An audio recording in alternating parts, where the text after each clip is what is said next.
लगन वालों के लिए हम चर्चा कर रहे हैं विभिन्न भावों में विभिन्न जब अस्त ग्रह होंगे आपके चार्ट में सूर्य से जो भी अस्त ग्रह होंगे उनका प्रभाव आपके लिए कैसा रहेगा। यहाँ पे अब ये वीडियो रहेगी सिक्स्थ हाउस के लिए। मान लीजिए आपका कोई भी ग्रह आपके सिक्स्थ हाउस में सूर्य से अगर अस्त हो जाता है तो वास्तव में वो ग्रह अब आपको कैसे प्रभावित कर सकता है। यहाँ पे हमने सूर्य को लिया है सिक्स्थ हाउस में, लेकिन आपके चार्ट में हो सकता है सूर्य पंचम में हो, सिक्स्थ में हो या सेवंथ में हो। वैसे अगर देखा जाए तो यहाँ सूर्य सातवें भाव के स्वामी होकर आपके छठे भाव में स्थित होंगे, जहाँ ये चंद्रमा का घर होगा। यहाँ पर हम एक एक ग्रह को लेकर देखेंगे और इनमें से कोई भी ग्रह जब अस्त हो जाए तो वास्तव में आपको कैसा प्रभाव मिल सकता है, इसके बारे में विस्तार से चर्चा करेंगे।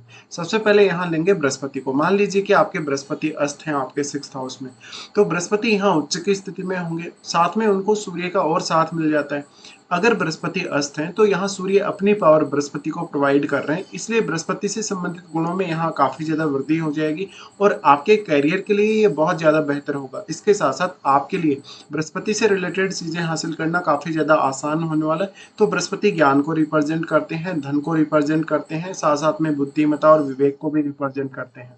तो ऐसी कंडीशन में आपके करियर के लिए, आपकी अर्निंग्स, आपकी कहीं न कहीं जो सेविंग वगैरह है और आपकी जो डेली लाइफ के कार्य हैं, उनके लिए बहुत बेहतरीन स्थिति होगी। क्योंकि बृहस्पति के अस्त हो जाने से कहीं न कहीं आप अपने डेली लाइफ को लेके काफ़ी ज़्यादा सीरियस हो जाएँगे, काफ़ी ज़्यादा एक्टिव हो जाएँगे और पूरी बुद्धिमत्ता और अपने विवेक का प्रयोग कर सकेंगे। ऐसे कंडीशन में अगर आप फाइनेंशियली कोई बड़ा निर्णय भी लेते हैं या कोई रिस्क भी लेते हैं फाइनेंशियली, तो उस रिस्क को भी आप आसानी से दूर कर सकते हैं धीरे-धीरे। इस प्रकार का बृहस्पति आपको काफ़ी बुद्धिमान बनाएगा। इसका फ़ायदा आपके जो बॉस होंगे, आपके जो इवन कलीग्स होंगे, उनको भी मिल सकता है। यहाँ पे अब सूर्य जो है, क्योंकि वो सातवें घर के स्वामी, सातवें घर के स्वामी होकर जब इस तरीके से बृहस्पति को अगर सूर्य अस्त करें, तो मैरिड लाइफ में ये थोड़ी-सी कलह ला सकता है और आपके जीवन में थोड़ी-सी खर्चों की बढ़ोतरी ला सकता है कभी-कभी। अब क्योंकि सूर्य आपके पार्टनर को रिप्रेजेंट करते हैं, चाहे आप स्त्री हो चाहे पुरुष हो, लेकिन सूर्य सप्तम के स्वामी हुए तो वास्तव में आपके पार्टनर को सूर्य ही दिखा रहे हैं। ऐसे केस में, स्त्रियों के केस में ये ज्यादा आपको देखने को मिलेगा कि जो आपका पार्टनर है कहीं ना कहीं वो अपनी बहुत ज्यादा स्ट्रॉन्ग स्थिति लाएगा आपके करियर को लेके, आपकी लाइफ में जो भी आपकी डेली लाइफ होगी या जो भी आपका रूटीन वर्क होगा। ऐसे में आपके पार्टनर का जो प्रभाव है आपके आर्थिक स्थिति पे, आपके डेली के कार्यों पे और आपकी अर्निंग्स में, वो बहुत गहरा हो सकता है।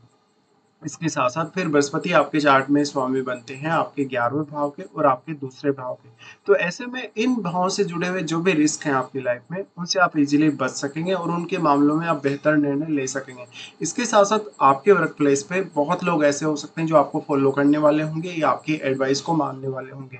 यहाँ पे अगर देखा जाए तो बृहस्पति फिर डायरेक्टली प्रभावित करेंगे आपके 10th हाउस को, जहाँ पर आपके करियर के लिए निर्णय लेना आपके लिए आसान होगा, करियर में आपके लिए परफॉर्म करना आसान होगा। इसके साथ-साथ आप काफ़ी वाइज़ली अपना कार्य कर सकेंगे।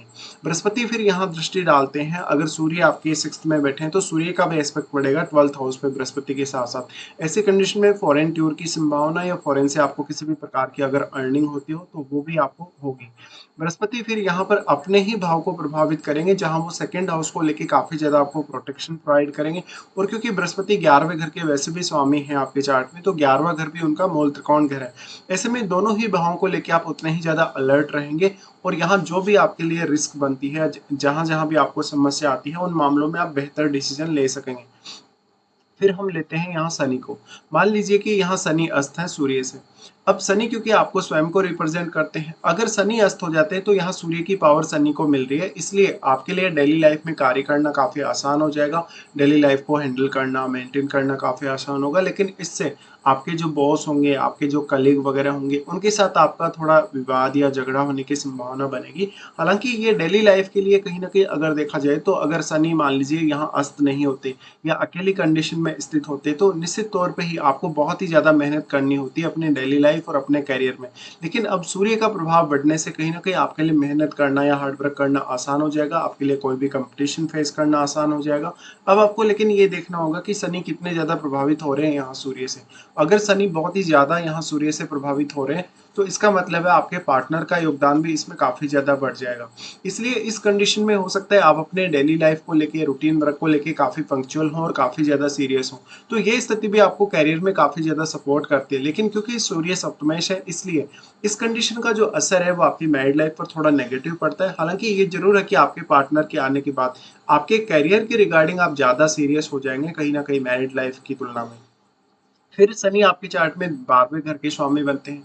12वें घर के स्वामी बनते हैं तो 12वें घर से आपको गेन होने की संभावना बढ़ जाएगी, क्योंकि शनि यहाँ अपने ही घर पे दृष्टि भी डालेंगे और अगर वो अस्त है तो ऐसे में सूर्य का प्रभाव ही यहाँ सबसे ज़्यादा रहेगा और शनि का भी प्रभाव हालांकि साथ में रहेगा दृष्टि पड़ने की वजह से।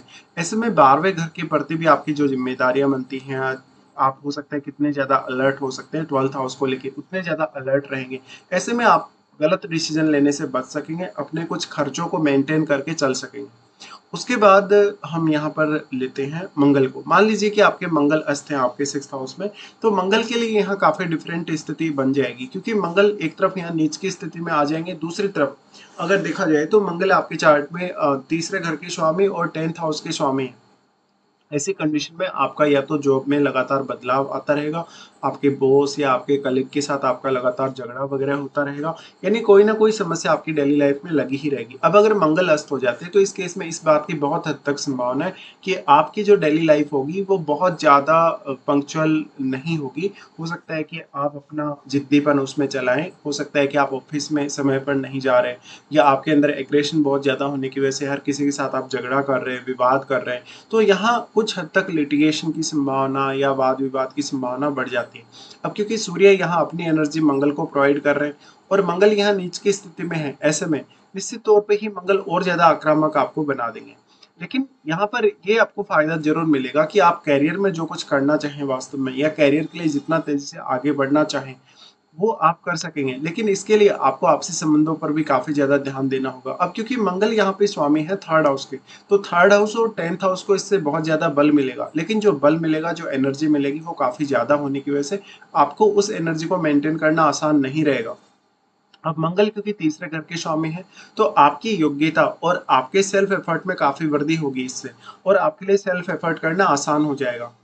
अब उसके बाद हम यहाँ लेते हैं चंद्रमा को। चंद्रमा मान लीजिए आपके अस्त हैं, तो चंद्रमा का अस्त होना भी काफी ज्यादा अच्छा माना जाएगा यहाँ पर, क्योंकि चंद्रमा अपने ही भाव में होंगे और अगर सूर्य उनको अस्त कर रहे हैं तो सूर्य अपनी पावर यहाँ प्रोवाइड कर रहे हैं चंद्रमा को। चंद्रमा के अस्त होने की वजह से आपका मन बहुत ज्यादा स्ट्रांग होगा, आपकी आर्थिक स्थिति को लेके, डेली लाइफ को लेके, रूटीन वर्क को लेके आप सारे के सारे निर्णय अच्छे से ले सकेंगे। आपको कोई भी अगर विकट परिस्थिति आती है तो आप घबराएंगे नहीं, निर्णय आसानी से ले सकेंगे और कोई भी समस्या आती है उसको दूर करने के लिए भी कदम उठा सकेंगे।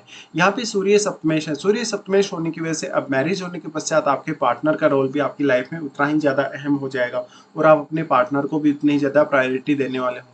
तो एक तरफ से यहाँ सूर्य अपनी एनर्जी जब चंद्रमा को प्रोवाइड कर रहे हैं, और क्योंकि चंद्रमा के दोस्त हैं सूर्य, इसलिए सूर्य भी यहाँ अपनी तरफ से भी आपको काफी ज्यादा प्रोटेक्शन प्रोवाइड करेंगे 6th हाउस से जुड़े हुए मैटर्स में।